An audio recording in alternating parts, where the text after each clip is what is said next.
So now I want to introduce our panel moderator for today. Mira Shimabukuro is a poet, writer, and teaching professor at the University of Washington, Bothell, where she teaches classes about writing, the politics of language, and memories of her own Japanese American incarceration. Her book, Relocating Authority, Japanese Americans Writing to Redress Mass Incarceration, focuses on the ways that Nikkei prisoners wrote to redress their imprisonment throughout the incarceration period. Her poems can be found in journals such as Calyx and Bamboo Ridge Quarterly.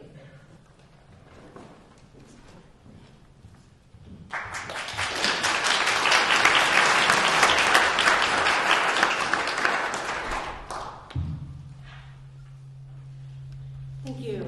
I guess I should also say that I'm Bob's daughter.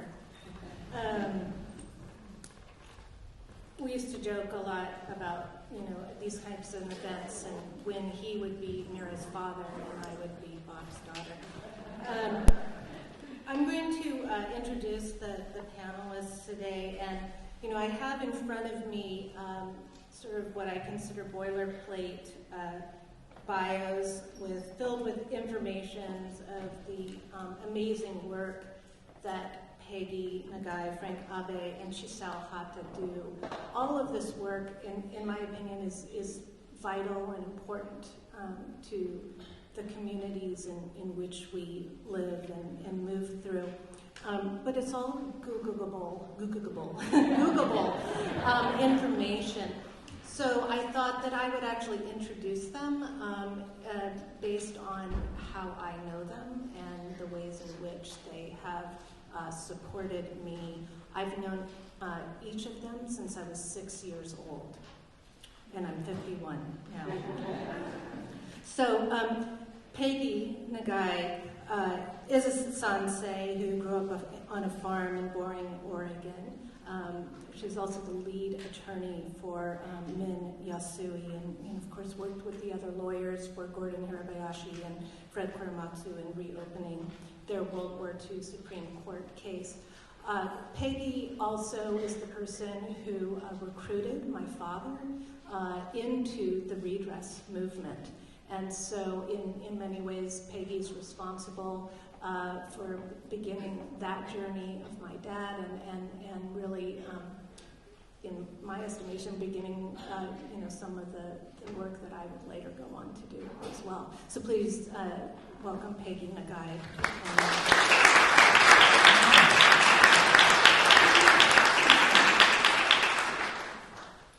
Frank Abe. Oh, there it is. Okay. So Frank helped produce the first ever Day of Remembrance as well here. He also helped produce the first one in Seattle in 1978 with Frank Chin, a screenwriter and activist. He helped organize car caravans and media events in Seattle and Portland that sort of publicly dramatized the history of Japanese Americans. He's, at the time, Frank tells me he was 27 years old and an unemployed actor when he was doing this work. More recently, he's the co-author of We Hereby Refuse, a graphic novel about JA resistance to wartime incarceration, and the co-editor of the upcoming anthology out in May on the literature of Japanese American incarceration. Frank is one of the people that I consider sort of my part of, in my mind, when I was finishing my doctoral work, a part of my community dissertation committee, in which he really pushed me to take my research seriously and follow the leads that I was uncovering. So please welcome Frank Abe.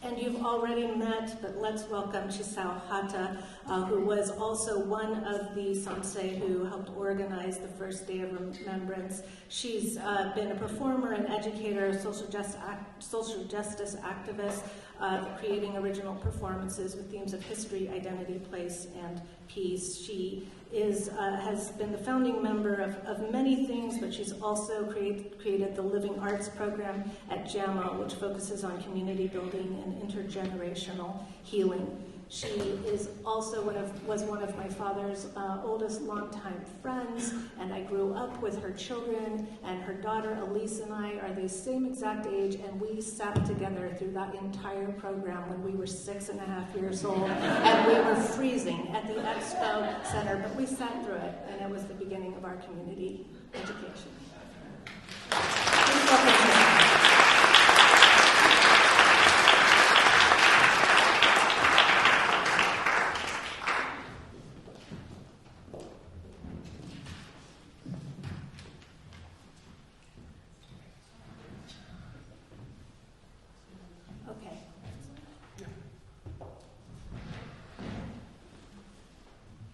Doesn't? Okay, great. All right, so could the four of you tell us a bit about the origin of Day of Remembrance? You have 3 minutes.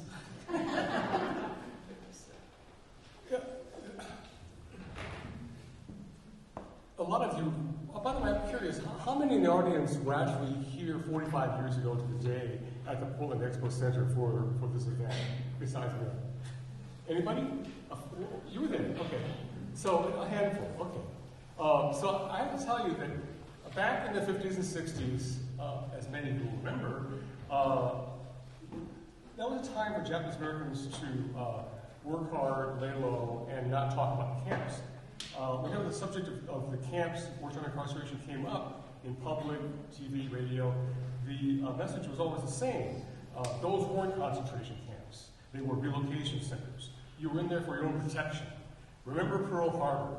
Not my favorite one. So, our parents didn't talk about this at all to us or the public because they did not have a language for how to describe, how to answer those kinds of claims. And that kind of didn't shift until the mid-70s when the Nisei, our parents' generation, were growing more secure in their careers, and their kids, meaning us, were getting out of college and asking tough questions. And so Peggy can talk a little bit about the early movement for redress reparations. In the 70s, there was a group in Seattle, for example, Seattle Evacuation Redress Committee, Boeing aerospace engineers who developed a language for talking about the injustice by simply saying the camps were wrong and the government needs to apologize and make some meaningful acknowledgement. Okay. And Peggy was part of it. So, I think redress started a long time ago. It started after World War II, and there are some particular people who were actively involved. Edison Uno was a political activist in Nisei in San Francisco, and he, in 1970, asked the National JACL to look at redress and reparations. He was avid, a one-person activist show with Okamoto. They don't know. Yes, I know. It's like, do we remember all this stuff together? So the other person that Frank talked about, Henry Miyatake, was an engineer at Boeing, and he also was on the JACL's political education committee, and he started also at the 1976 JACL convention.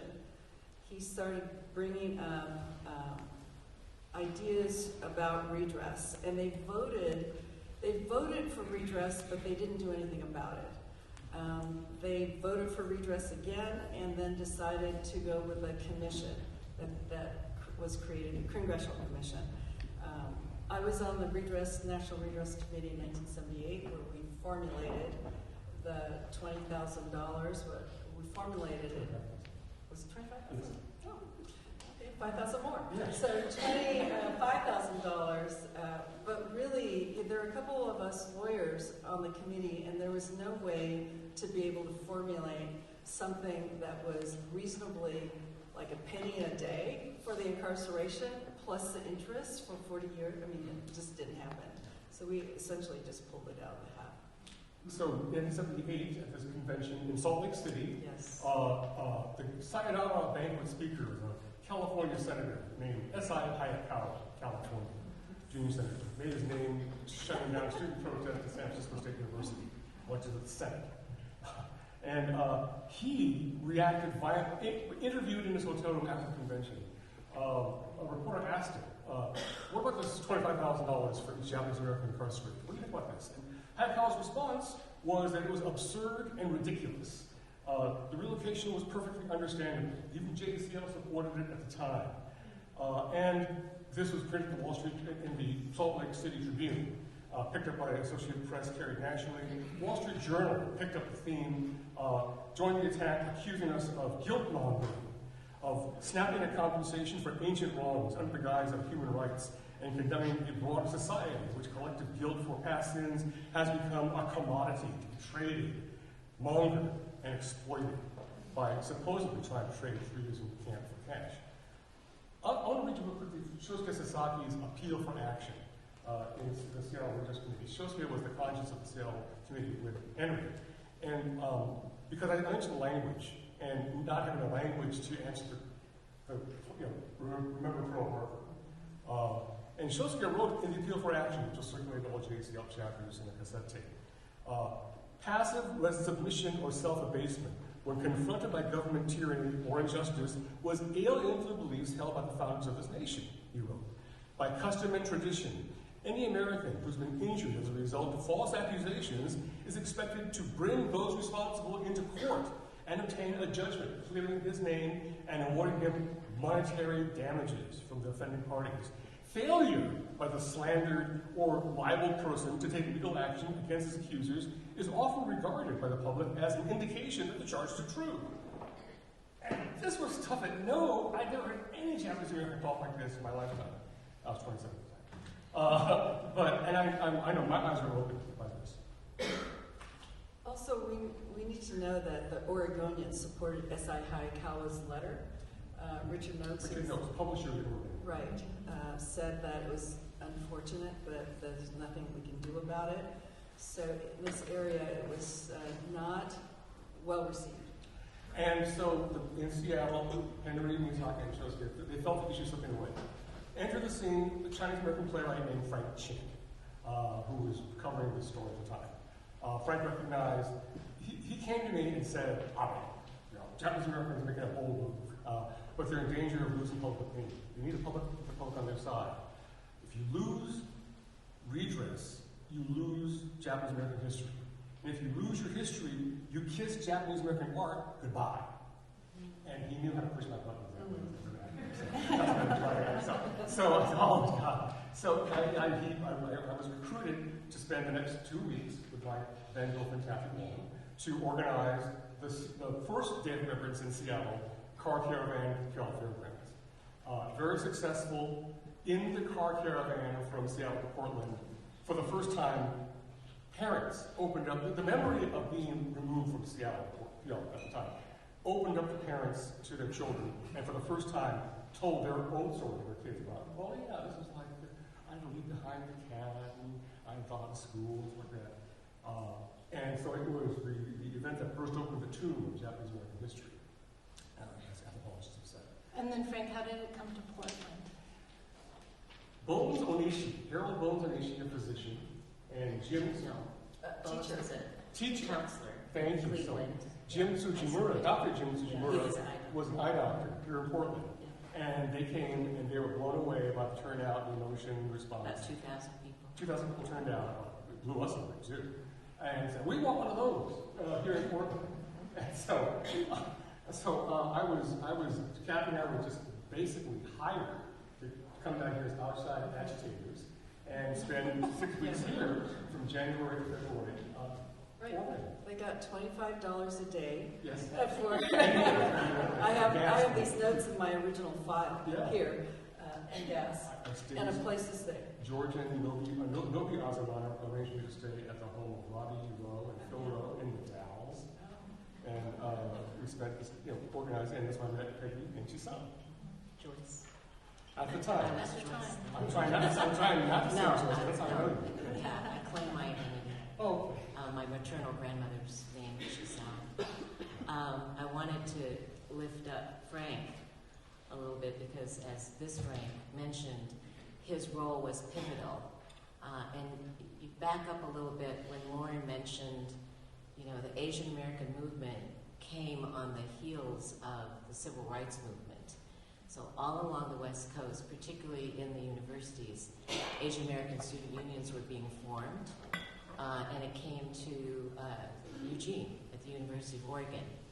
And that's where I was for about 7 years prior, and then I moved to Portland in 1979. But what happened in Eugene, I think, was personally critical for me because there was a class at the University of Oregon that was taught by John Beckwith, and they designed an Asian American Cultural Center. Their project was to write the bylaws and create the mission of this center. And so what ended up happening is the student union carried on the work of the student union, but there was a group of people in the community, which I was one of those, who then took on the bylaws and recreated the Asian American Cultural Center, which might have been one of the first cultural centers in Oregon that was truly Asian American. So when I came to Portland, I was looking for the Asian American Cultural Center, and this was long before days. Okay, I have to also say, there was no email. There was no social media. There was no internet. I remember, this is so. Anyway, Kini Tamara in the Nikkei Jinkai Hall with her mimeograph machine in between her cigarettes. I remember that's how we were organizing. We created flyers for every event. We go down to the bowling alley, and that's where we got people, to get involved and know what we were going to be talking about. So that always kind of, like when I saw some telegrams, I'm like, telegrams? What were telegrams? And when we were first remembering, Peggy and I were like, how old were you? How old were you? I mean, we were in our 20s. We're in our mid-20s. And I think that's remarkable, actually. And I had 3 children by then. And so that's what pretty much kept me busy. But Frank Chin, people like Frank Chin and Nobuko Miyamoto, Christine Choi, Janice Midikatani, artists who were traveling through this Asian American student union, we began to call it the Rice Circuit, would go from California all the way up through Seattle. Portland and Eugene happened to be on the stopping grounds. And so I was able to meet these artists who were not only inspiring, but just to see that they were creating work with the voices and the experience of what it meant, how we were defining what it meant to be Asian American, to be Asian in America, to be Japanese American. And so the Sansei generation that I mentioned before, it was, we lost our language and we had to just kind of figure it out by, my experience was growing up in Des Moines, Iowa, and going to a Campfire Girl camp or Bluebirds or some group. And, I think you've heard this story before. They said, so how many of your mothers were in camp? Well, I had heard the word camp. And so I stood up and I was so proud because, and then I went back and I said, yes, they asked us if you were in camp, and I raised my hand. And that's when my mother first said, oh, it wasn't the same kind of camp. Not a summer camp. Not a summer camp, definitely not a summer camp. I'm wondering if the 3 of you, since, not many of us were actually at the day, could say a bit about what happened that day. What did the day look like? Can we talk about the steering committee just a bit? Sure. I want to just, I don't know how much you really want me to keep you to time. No, I think we're okay. You can just talk. But I just want to mention their names because people here might, because you didn't have this because I forgot to put it back in your folder. I see. Okay, so Waichi Yonagi, Georgia Nobi Azumano, Frank Chin, who came in, Shodo Zono, Keiendo, Lawson Inada, oh, I forgot to mention Lawson, who was there on the Day of Remembrance and instrumental. This person, Peggy Nagae, Shig Nagae, father, Harold Onishi, Alan Ota, who worked with the Oregonian, was a fantastic reporter for us. Doug Rake, Don Sakamoto, Ernie and Peg Sargent, Bill Sugehiro, did I see? Right there. Shio, Bill. Third row. Bill, yes, thank you. Shio Uetake, Homer Yasui, Kathy Wong, Jim Sujimura, and we met in the Nikkei Jinkai Hall, which was in Old Town, which every time I go by there, I remember that room, and the 2, 3, all the room was tables and chairs. There was no room around, there was no wiggle room, it was table and chairs. So if you can imagine all of these people sitting around these tables. George Hara, did I say George Hara? No, George Hara, Toshi Kuge, Dr. Kuge, Tam Nakata, Oichidas, Maichi, Oyanagi, Sam Iwamoto, Henry Uena, Rosamido, Haruo Ninomiya, were like Gary Akiyama. These are names of people you may know or you may remember. And so I just wanted to call their names forward, that we were all sitting around that table. They were getting us mixed up because they called me Peggy, they called her Joyce. Anyway, Nisei. Nisei men. The reason for the steering committee, Chisao, was to get the community working together. Yeah. At the time, Nisei vets didn't talk to JCL. The Buddhists didn't talk to the Christians so much. And so there were these, and the Nisei didn't talk to the Nisei that much either, quite frankly. So it was, the steering committee was an attempt to unify the Portland community around a single idea that everyone could agree upon. You know, not religion, not military service, but just the idea, yes, the camps were wrong, and it's time that we say something about it, and The time to talk about it. Talk Because it about hadn't been talked about. but and what we talk about it though was Yeah. I've saved these posters for 45 years. You know, but I mean, Frank Chin, the playwright, did invent the name A Day of Remembrance. That was his. And in fact, it was his original ideas were to have a caravan that would, a media blitz that would form a caravan from camp to camp to camp to camp. Not to form all these organized days, but let's do a media blitz. Yes, all about media blitz. His first idea for Piola was to recreate the eviction from Seattle, gather in Pioneer Square, get suitcases, replicas of family tags, get in your cars, drive to Portland, go to Piola, go to the fence, and we would handcuff ourselves to the fence and be arrested. And that would get some media attention. And Henry Still doing that today. So dramatic. Street theater. And Henry and Josie were horrified, as was I, and said, no, Frank, no. We want a family event. So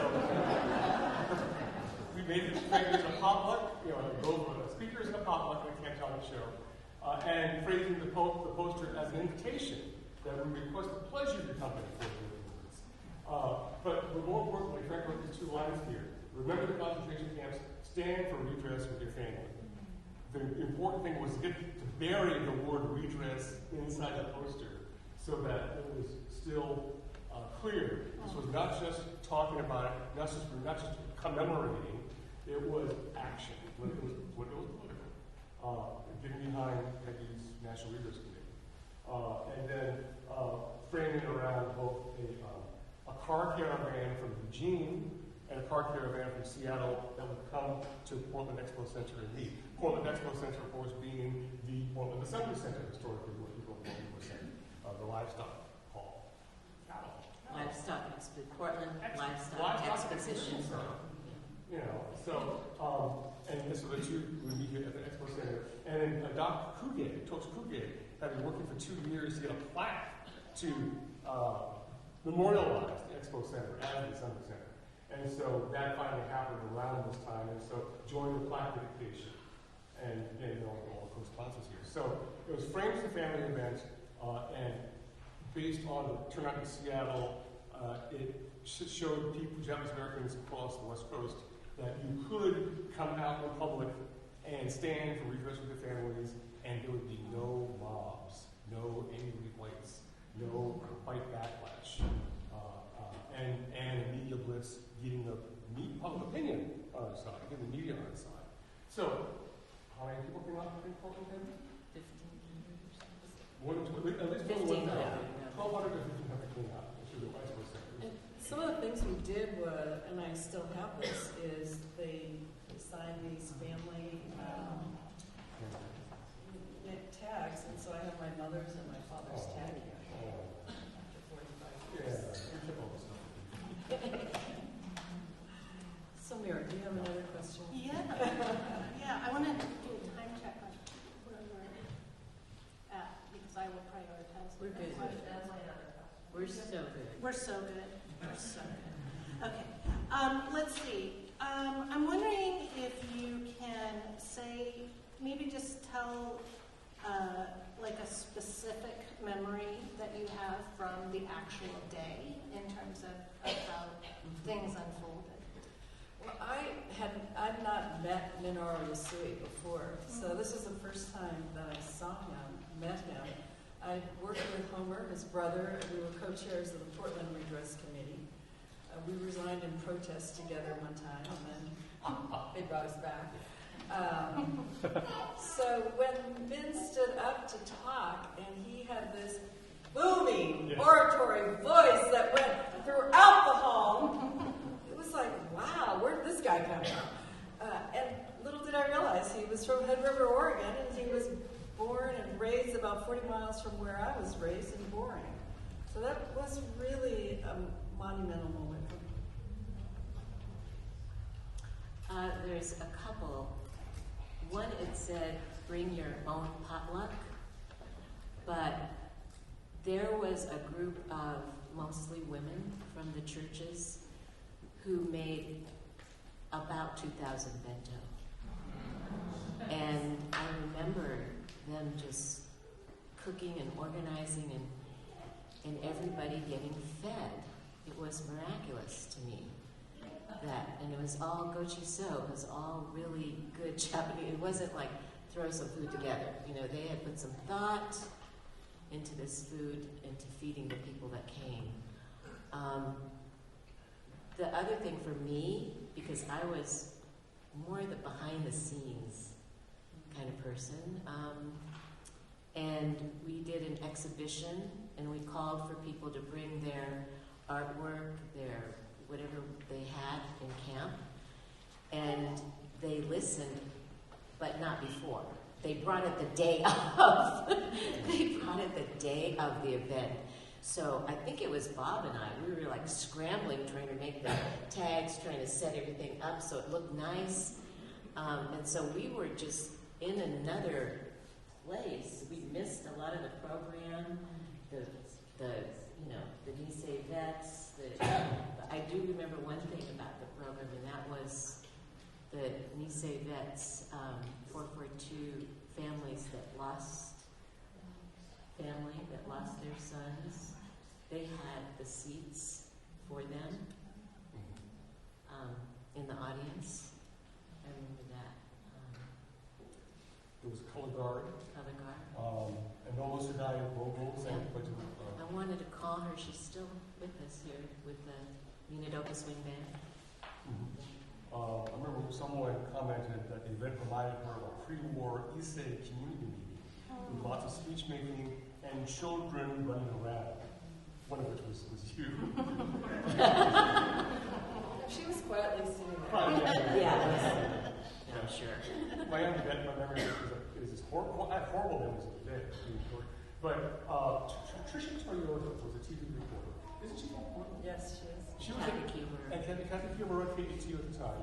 Tricia was at KNBC in Los Angeles. She came up for this event here in Portland. And she was very hooked on the idea that the car caravan from Seattle would arrive at the Portland Coast.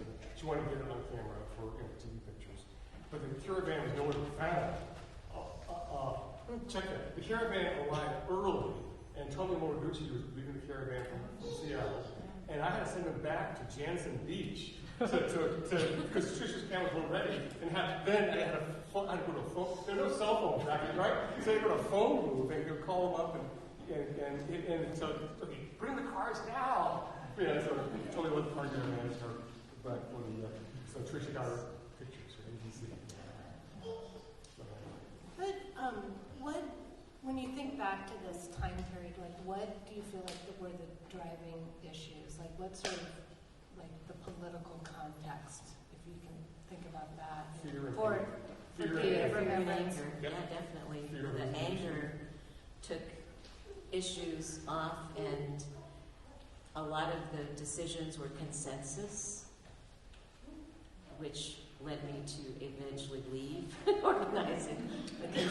I just remember sitting there until like 11 o'clock at night sometimes for people to reach some consensus. I mean, I know it's a valuable tool. It was long. It was often long to listen to everybody's comments. Were you asking about national events or Yeah, other just events? Oh, yeah, national, yeah. nationally, so thinking about Day of Remembrance in the context of what was happening nationally and politically. Well, I remember Bill Horry and his lawsuit that he was working on in Chicago. I mean, I guess it was one of the first times it really felt like a national movement, and we were organizing nationally. We knew what was happening in Chicago and in DC and in San Francisco. There is no internet. And I think in general, we were going for redress. It was kind of that time, and how do we capture the moment? So how do we capture the moment for redress? How do we build the momentum and the publicity? And the Days of Remembrance were one such vehicle. So John Tateishi in 1978 was a new committee member for the JACL National Redress Committee, and he talked to, and probably you, Frank, talked to people in San Francisco and LA to have Days of Remembrance on February 19th, 1979. But that was happening, and then a couple of years later, the Quorum Nobis cases, we got together as lawyers for the Quorum Nobis cases, and at the same time, the Congressional Commission was founded, and they had hearings around the country. So it was this whole push, this is our time to push. But as people said too, there was anger. I certainly was angry, having read the Korematsu case in con law and thinking there was nothing that we could do to right this wrong, to make these 3 years of my own torture in law school worthwhile. So that was it was the spirit to me of the times. And people were really debating about how to approach it. It wasn't like, oh, let's enter a bill and let's do it this way and let's do it that way. It was years of work and organizing and conversations. And when the first organizing came out and discussions around the Presidential Commission hearings and how they would happen, and the explanation was it's going to be a two-step process. One, they're going to first see if a wrong was committed. And two, if in fact it was determined that a wrong was committed, then there would be appropriations. That took months. 2 or 3 years. I mean, I'm talking about, some people were not, no, we're not doing a two-step thing. No, we fought a good one. Yeah, no, we're not going to do it like that. No. What do you mean? You think it was wrong? We have to prove it was wrong? Having said that, Chisao, history has shown that, in fact, the Wartime Commission on Rehabilitation of Civilians did create the factual foundation for Congress to have a basis on Congress to act. And 10 years later, in 1988, we go from guilt monitoring to Civil Liberties Act. President And Reagan. who we had in our leadership. too in D.C. Made a huge difference. And I was one of those people, I was one of the members of the National Redress Committee that said, why do we need a commission? I mean, we know it was wrong, let's just go forward with the legislation. And I too, as Henry said, I too realized afterwards that this was an incredible step. I mean, I was a angry sensei saying, let's move forward, but it really was necessary for the Issei at least to have the stage to talk about their stories, but also for the commission to put their weight behind the redress and the amount of reparations, and to show that the incarceration had to do with war hysteria, racial prejudice, and the lack of political leadership. That's what the commission, if it was one sentence, that's what they said. So for you, like, what were the most important takeaways from that first Day of Remembrance? That day itself. No, the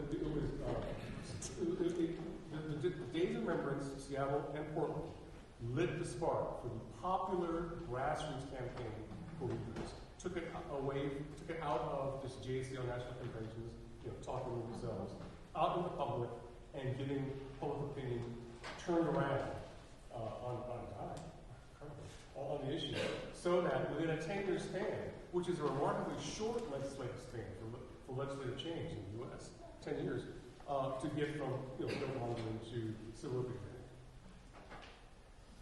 I think my father and I were interviewed by a local the Sandy Post, a local reporter. A big Sandy. Yes, and what he said was, I never figured our family's loss.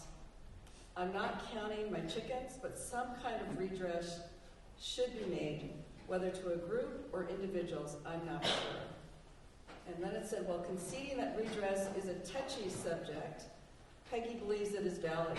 You can't pay back those 3.5 years of people's lives, but you can compensate this. And this is what the country does when a wrong is committed.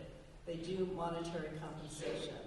So for me, it was a validation of using our judicial / legislative / political process to get that remedy. But it's also, to me, a call for democracy. And the fact that we will not stand silent when something like this happens. We must act. And I felt strongly then, I feel strongly 45 years later, because we are facing some of the same issues about democracy and the need for the rule of law and the Constitution. So, never again.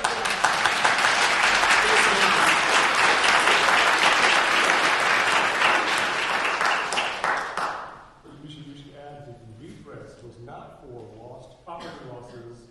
The redress was for violations of the Constitution. Redressing the Constitution, which made it, as we call it then, an issue for all Americans. Also, it was the first time so many people had talked about this experience. And the hearings, not just the day itself, but then the years to follow, the organizing that followed, meant the workshops that we had to prepare people for the hearings. We went to Seattle. I may be jumping forward, but that work was, for me, deeply significant because we had to figure out how to create the way that people would feel comfortable talking, that would open it up for people to tell their stories. Issei were dying rapidly. I mean, by the time 1988, we lost so many by then. But as we were preparing for the hearings, I think that whole process of reclaiming and even being able to share with another human being this very personal, emotional, devastating, traumatic experience was a shift in how we looked at it. So on the ground, we had to work with people to find people to tell those stories who are willing to go in front of a commission, willing to, you know, just think about it. Now, how many of you would go in front of a presidential commission and tell a really important part of your life story, and you only get 5 minutes, and you know you only have 5 minutes? You have to work on those testimonies. We had to practice. We had to get everybody ready. We took 26 people from a bus that left from Oregon Buddhist Temple up to the Seattle Community College. It was an event, and those testimonies were really powerful. My personal experience on the bus was working with someone who probably had a 20-minute testimony. So the entire 3 hours was editing with them. Well, can you let this go? Well, is this so important that you need to tell this part? And I think it maybe, I don't know if it got to 5 then and went back to 20 and then went, I don't know, but that process of helping people individually, working with community people to talk about these stories is still what we're doing. It's a big part of what I continue to do, listening to the stories and listening to the history. And if folks are interested, a lot of those testimonies are available through Densho. Cherry Kanoshta donated all of her papers, and she was a thorough record keeper. So Yeah, thank you for bringing that up. yeah. Okay, so sort of moving to the now, how do you think that work on that first day of remembrance, how does it inform the work that each of you do today? The experience of turning around a nation on an issue showed me as a writer that we can also turn around our community to confront internal issues. Once we won Redress, we could begin to address issues of, why did JCO cooperate with incarceration and collaborate with the government, and also why did our community suppress voices of resistance in the camps? So it led me on to, with Frank Chin, leading on to stories about the Fair Play Committee, the draft resistors inside camp, who refused to be drafted from camp because until the rights were first restored and their parents were released from camp. And then led me to a graphic novel about the Portland incarceration, the Mitzi and the story, Jim Cruz's story, and now tackling the story of To Be Late, and finally confronting the question of the Bulletin Questionnaire To Be Late, which divided Japanese America, which still is not understood by our community today. And I'm not going to go into it right now, but I mean, segregation as a defining moment in our collective, and including now studying literature like Penguin Classics is published an anthology of mine in May of the literature of Japanese American incarceration, which will cover many of the same issues, including Choshi Sasaki's manifesto, it's Peggy Nagae manifesto, and Fred Koromatsu's article about Nagae. So, good stuff. What was the question? There was a question. So how did that work on Day of Remembrance inform the kind of work that you do today? So bring it forward. I guess I said this before, I feel like we are still on the Day of Remembrance. We are still creating and organizing things because really the fight for democracy has not stopped. As Claretta Scott King said, every generation we fight for freedom, and every generation must fight for that freedom. And so what I said, I'm reading some of the quotes that I said to people back then, and then the same quotes that I say today. Yeah.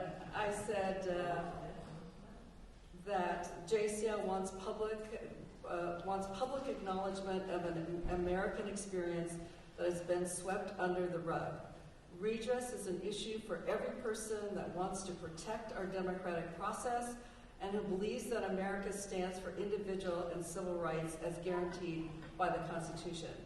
And that was an interview in 1979, and I am still saying the same thing today. But I would say that there's, to me, the staying power. It's not the big things, it's really the next conversation. Do we have the staying power in the next conversation to say what's right, to fight for democracy, to uphold the Constitution in the next conversation? For me, it really was meeting, people like Frank Shin, having conversations. I mean, he stayed with me, and so he became Uncle Frank to my children. It was a very different relationship, and he was sour then. And a lot of people didn't want to listen to him because of his sourness. But I want to raise him up as such an important person, and also Bob, was there with us organizing, writing articles, out there meeting people, going to bowling alleys, doing whatever we needed to do. And I feel like we're still doing a lot of the same work. Mine has really shifted, and I'm making recommitting myself to telling the stories through art, through theater, through different ways, not just political action, but hopefully inspiring people or changing their hearts or trying to help them look at something a little bit differently, so that they'll see that this history is American history. And we're talking about the same things that we were talking about then. And I think when all of our stories are told, so all of us came here from somewhere, but our stories are Japanese and Japanese Americans.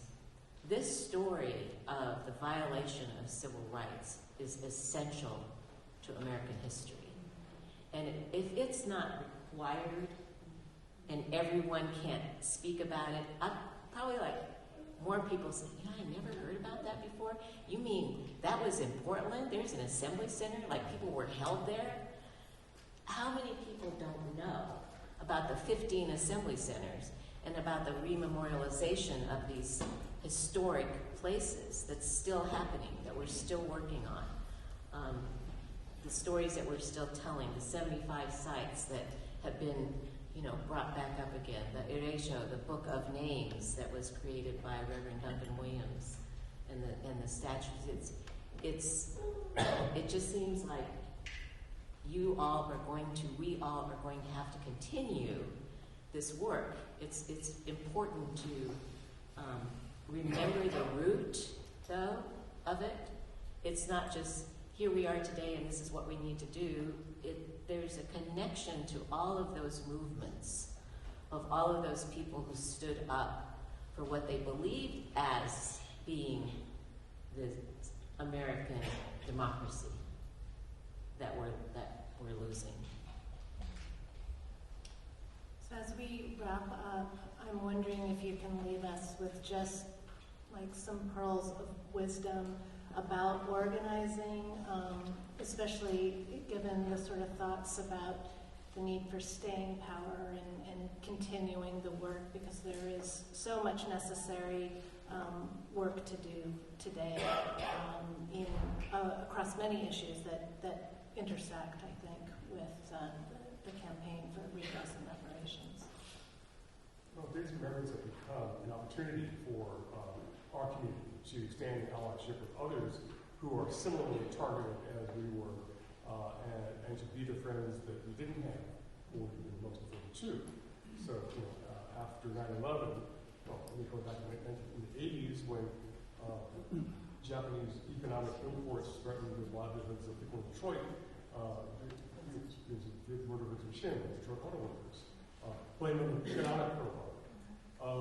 In after 9/11, you had the threatened internment of Arab Americans and Islamic peoples, or anyone who wore turban. Recently, in the election of 2016, you had the rise of, the installation of white nationalism in the White House, we were talking about the government, with a Muslim travel ban and caging of families, asylum seekers seeking asylum at the southern border. Then in the recent pandemic, American president reprised China virus and Kung flu, which condones the anti-Asian violence that we see to this day. So all these are all tied to our experience in World War II collectively, and Day of Remembrance has become an opportunity to again speak out on those issues as they emerge. And now, this year, we face a choice between democracy and American fascism. So a very clear choice this year too. So these are still on, I think it says, on the issues. Minya Sui said that it is our duty as a citizen. If the government does something wrong, it is our duty to stand up and say something. Because what is done to the least of us can be done to all of us. We must protest. And he was willing to give away his professional career as a lawyer, his personal freedom, to test the constitutionality. So we must step forward. We must speak out, especially this year. I would say that everybody has to do their own work, their own personal emotional healing and growth work within yourself, within your family, that work is ultimately necessary. The other thing, to answer your question about organizing, after the years of organizing, a lot of times we believe that it's our ego, like we're making this happen. It's how we decide, how we determine, how we plan it, how we do all these things. But actually, what I've learned is whatever we are planning has its own life, is its own being. So our job is to be in relationship with that. So it's not just us making, it's us listening to what needs to happen, what's bubbling up, what's coming up as the important points that we have to incorporate then into our organizing. Not just because we have all the tools, we read all the right books, we did all these things, we know what we should do, we're in charge. Give up some of that. Still be in charge, but know that there's this entity that you're engaged in relationship with. I think that was a really hard one for me to understand. All right. Well, the three of them vehemently told me not to refer to them as elders, but I just want to say that maybe we can thank the OGs here for the wisdom that they have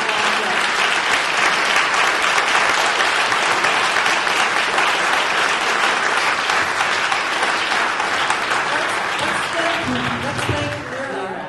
Yes. Because when her father, I think, drafted the letter to S.I. Hayakawa that we had, Yes. Day of Remembrance, that 100 people signed, but also because Mira is the next generation, and you are our hope. But she has carried on her father's tradition of justice and writing and activism. So thank you, Mira.